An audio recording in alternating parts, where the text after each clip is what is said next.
teh hartina bingung lain sesat. Kan kamari mah aya lieu balik ceramah, semua manusia pernah sesat, termasuk Nabi Muhammad. Sebelum mendapatkan wahyu beliau ada dalam kesesatan. Si kehet teh kalah mutik. Ini Allah yang bilang, wa wajadaka dhallan fahada. Nauzubillahi min dzalik. Itu yang pertama. Tapi Ibu, Bapak, cita-cita terbaik harus dikejar dengan amal terbaik. Ya Allah, seperti cerita santri tadi kan, hayang bengkak nah hayang nyerina muntah itu. Kalau kita menginginkan fi dunya hasanah wa fil akhirati hasanah, cita-cita terbaik, maka langkah kedua Al-Quran menuntun kita untuk mengejar cita-cita terbaik itu dengan amal terbaik. Tertuang di dalam surat Al-Mulk ayat 2. Huwallazi khalaqal mauta wal hayata liyabluwakum. Jadi bukan amal biasa, tapi ahsan amal. Amal terbaik. Cita-cita terbaik kejar dengan amal terbaik. Saya baca dalam beberapa literatur tafsir, ahsanu amala, bisa Anda baca dalam tafsir At-Tahrir wa Tanwir. Ahsanu amala, amal terbaik itu ada 5 isinya. 1. Kerja ikhlas. 2. Kerja cerdas. 3. Kerja keras. 4. Kerja antusias. 5. Kerja tuntas. Itu isi dari ahsan amalah. Kerja ikhlas, kerja cerdas, kerja keras, antusias, tuntas. Yang pertama kerja ikhlas. Saya bernaung sajalah sebenarnya tentang keikhlasan ini kepada guru-guru saya di sini. Sudah disampaikan kepada masyarakat bahwa kita dalam melakukan berbagai aktivitas harus lillahi ta'ala. Keikhlasan itu saya bernaung saja pada Syekhul Al-Utama. Nah, yang kedua itu kerja cerdas. Nah, Ibu Bapak perlu tahu, 15 abad yang lalu Pak, 1500 tahun kapengker, dunia ini sedang berada pada satu fase sejarah yang kata para ahli disebut sebagai the dark ages, abad kegelapan jahiliyah. Seluruh dunia berada pada fase ini. Meskipun pada saat itu di belahan barat dunia ini Pak, telah berdiri negara adidaya, super power, namanya Romawi, sudah maju dalam berbagai hal, ekonomi, politik, militer, budaya, sudah punya agama resmi negara sebagai pemersatu bangsanya, Katolik. Kitab sucinya Al-Ahdul Jadid, perjanjian baru. Yang kedua, di sebelah timur dunia ini pada saat itu, meskipun telah berdiri negara adidaya, superpower, rival Romawi, namanya Persia, sudah maju dalam berbagai hal, ekonomi, politik, militer, budaya, sudah punya agama resmi negara sebagai pemersatu bangsanya, Zoroaster, Majusi, kitab sucinya Avesta Sandinista. Tapi meskipun kedua negara ini telah maju seperti ini Pak, mereka berdua tetap tidak bisa keluar dari timbangan jahiliyah. Saya tidak akan bahas bagaimana jahiliyah Romawi Persia, terlalu lama. Saya ingin fokus Ibu. Pak, di antara Romawi dan Persia, di tengah-tengahnya ada Jazirah Arabia, ada masyarakat Arab, dan masyarakat Arab pada saat itu sudah sangat sempurna jahiliyahnya. Upami di Persia, di Romawi itu kagaduan agama resmi. Di masyarakat Arab maharita beda RT, beda pangeran Pak. RT 01 pangeran teh cebong, RT 02 kampret. Makanya kita baca di dalam sejarah musim haji zaman jahiliyah itu adalah kesempatan masyarakat jahiliyah untuk berlomba memamerkan berhala yang mereka anggap sebagai Tuhan lalu disimpan di dalam Ka'bah. Makanya ketika Nabi menaklukkan kota Mekah, Nabi menghancurkan 360 berhala di dalam Ka'bah. Itu 360 berhala yang dianggap Tuhan oleh setiap suku di masyarakat Arab. Agama resmi belum ada, kitab suci belum mengenal. Makanya dalam tafsir, makna Nabi yang ummi itu bukan hanya tidak bisa baca tulis. Banyak para ulama ahli tafsir, misalkan bisa Anda baca di dalam Al-Jawahir kayak Tontowi Jauhari, ataupun di dalam tafsirnya Martin Bibiru. Umi di sini adalah nabi yang belum mengenal kitab suci. Karena memang orang Arab itu tidak pernah mengenal kitab suci, Pak. Jadi Nabi Umi, nabi yang lahir dari masyarakat yang belum pernah mengenal kitab suci. Agama resmi belum ada, kitab suci belum mengenal, perzinahan merajalela, prostitusi terselubung kebiasaan di masyarakat Arab deh Pak. Lihat dalam Sahih Bukhari. Dalam Sahih Bukhari Siti Aisyah memberikan informasi, kapungkur di masa jahiliyah di sakuliling Masjidil Haram, di sekitar Masjidil Haram itu banyak berdiri kamar-kamar kecil, warung remang-remang yang ada tanda di atas pintunya, bandrol harga perempuan yang ada di dalamnya. Jadi di bandrol pantau Blandio 80 juta, dalam kurung artis muda, pojok belah itu 7.500, dalam kurung janda sisa corona. Warung remang-remang itu biasa di masyarakat jahiliyah. Jadi kalau hari ini di Ciamis masih ada warung remang-remang, tah eta teh warung peninggalan jahiliyah. Prostitusi didukung, perjudian merajalela, korupsi sudah membudaya. Jangan dikira korupsi itu adalah penyakit dunia modern Pak. Di dalam Sahih Muslim juz kedua ada satu bab judulnya budaya umal. Budaya umal itu logatnya gratifikasi Pak. Jadi gratifikasi itu tradisi jahiliyah. Kan gratifikasi bagian dari tindak pidana korupsi. Jadi lamun aya korupsi abad modern ieu buah-buah eta teh katurunan. Terbayang kok ibu bapak di tengah kondisi masyarakat seperti ini, belum mengenal kitab suci, belum ada agama pemersatu, perzinahan difasilitasi, perjudian merajalela, korupsi sudah membudaya. Dari rahim Siti Aminah lahir seorang bayi laki-laki yang diberi nama Muhammad Sallallahu Alaihi Wasallam yang kelak akan menjadi nabi dan rasul terakhir. Di tengah kondisi masyarakat seperti ini Bapak, Sayyiduna Muhammad lahir, tumbuh, berkembang dan dewasa secara nurani karena beliau dibimbing, dibina oleh Allah sejak kecil. Beliau berontak, beliau ingin merubah masyarakat. Beliau mempunyai keyakinan bahwa tradisi dan kebiasaan masyarakat ini tradisi bejat, jangan berlanjut apalagi diwariskan kepada anak cucu. Hanya satu kata, rubah, lawan, tuman. Berontak Sayyidina Muhammad ingin merubah masyarakatnya. Tapi di sagedengan anjeunna di satu sisi hayang merubah masyarakat. Dan Rasulullah mah sapertos urang Pak, sekolah S1, S2, S3, S campur, S naon deui. Rasulullah itu ummi, makna maksudnya tidak bisa baca tulis.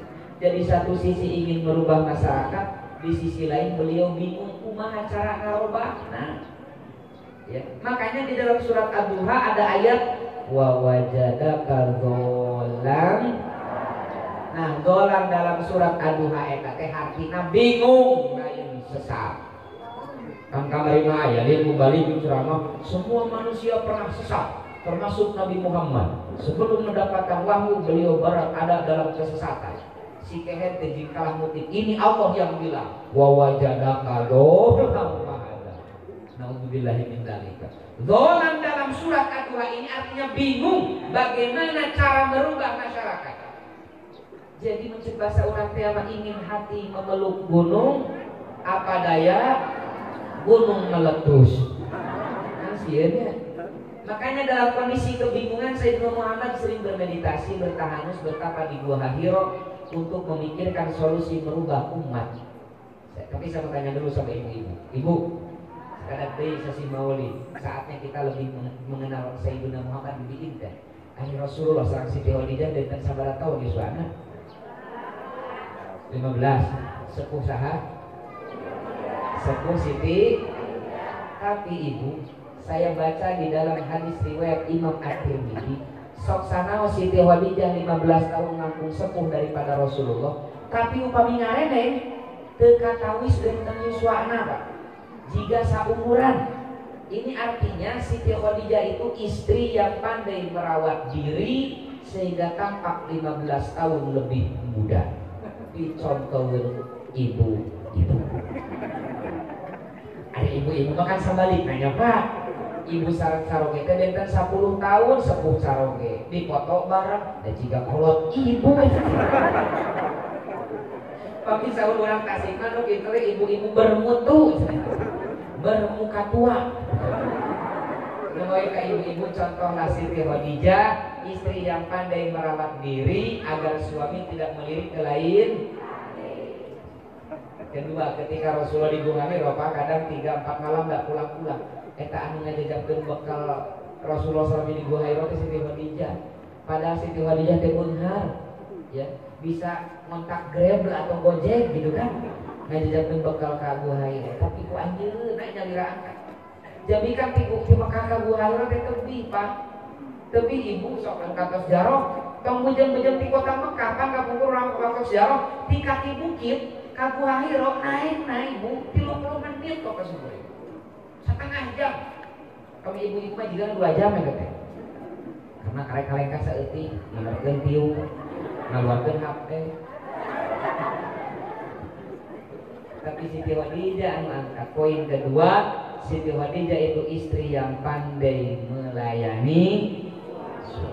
Suatu malam Pak, ketika manusia tenggelam dalam tidur dan mimpi, Sayyiduna Muhammad terjaga seorang diri, berurai air mata, menatap dengan penuh sedih ke seantero kota Mekah. Sudah berbulan bahkan bertahun-tahun aku bermeditasi, masih saja belum ada solusi merubah umat pada kondisi ini.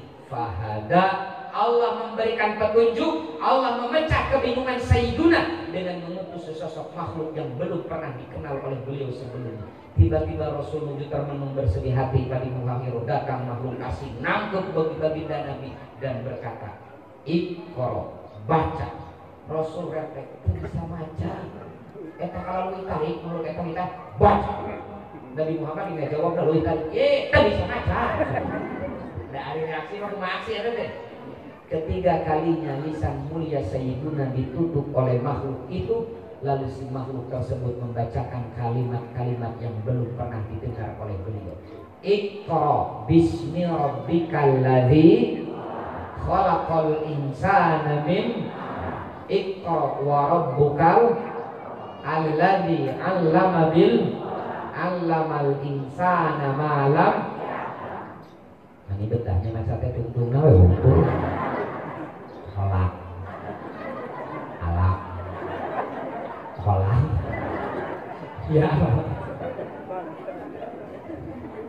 Setelah membacakan kalimat itu Pak Las dari si makhluk eta Rasulullah sebagai jami Rasulullah Pak ruas sieun kabayang urang nyalira tengah wengi di tengah gunung tiba-tiba aya begitu eta Rasulullah titu turun kabul ti Gunung Hiro ti kakarajeun anu kapegat bukan senana deh Pak da poe karena sumping kabumina dalam keadaan menggigil seperti kedinginan.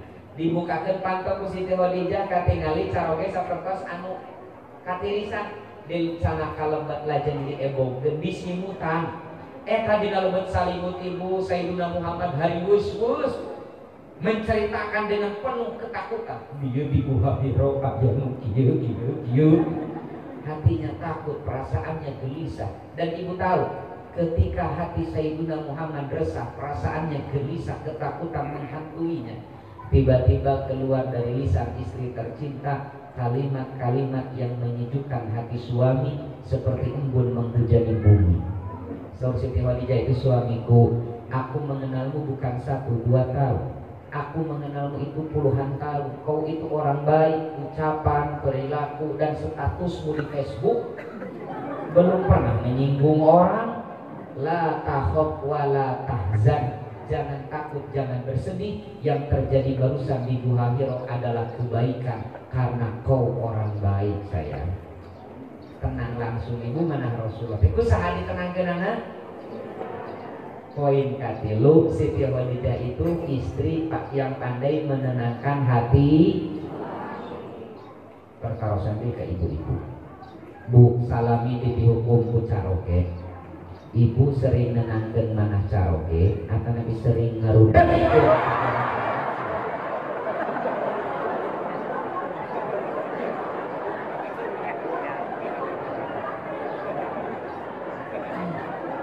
Bu sering nenangkeun manah caroge sering ngarudakeun enetan suami. Kabayang Pak upami dujantan Siti Khadijah ibu-ibu zaman ayeuna pas Rasulullah hariwus-wus Dia di Guha Hiro aya nu kieu. Da dijawab nanti kieu. Aku da akan mau uli wae tengah peutingnya. Cici geura aku di imam. Kalah stres. Yang ingin saya ambil dari ini, ibu bapak, ketika Sayyiduna Muhammad bingung bagaimana merubah masyarakat, catat, ternyata solusi pertama dari Allah adalah Iqra. Seolah-olah Allah ingin mengatakan, wahai kekasihku Muhammad, kalau kau ingin merubah masyarakat, kalau kau ingin membawa manusia minal zulumati ilan nur, dari kegelapan kepada alam yang terang benderang, langkah pertama yang harus kau lakukan adalah Iqra. Baca, cerdaskan umat. Mencerdaskan umat adalah langkah pertama Sayyiduna Muhammad dalam memperbaiki umat. Mencerdaskan bangsa adalah langkah pertama kita dalam memperbaiki bangsa ini. Iqra, Iqra, Iqra. Jadi memperbaiki umat dimulai dari mencerdaskan mereka. Ini Pak, solusi yang jarang dibahas. Kadang kita bicara ke sana kemari untuk memperbaiki umat, tapi kita alfa, kita lupa bahwa solusi pertama dari Allah kepada baginda Nabi untuk merubah manusia seluruh dunia dimulai dari mencerdaskan mereka. Numawi Rasulullah Pak, saking pentingnya ilmu, karena hanya dengan ilmu kita memperbaiki umat, hanya dengan ilmu kita memperbaiki bangsa. Tadi disinggung ke sana guru, urang teh umat Islam panglebana anu mendapat perintah pertama Iqra teh Rasulullah. Nabi urang umat Islam secara khusus umum ada Rasulullah makanya rahmatan lil alamin.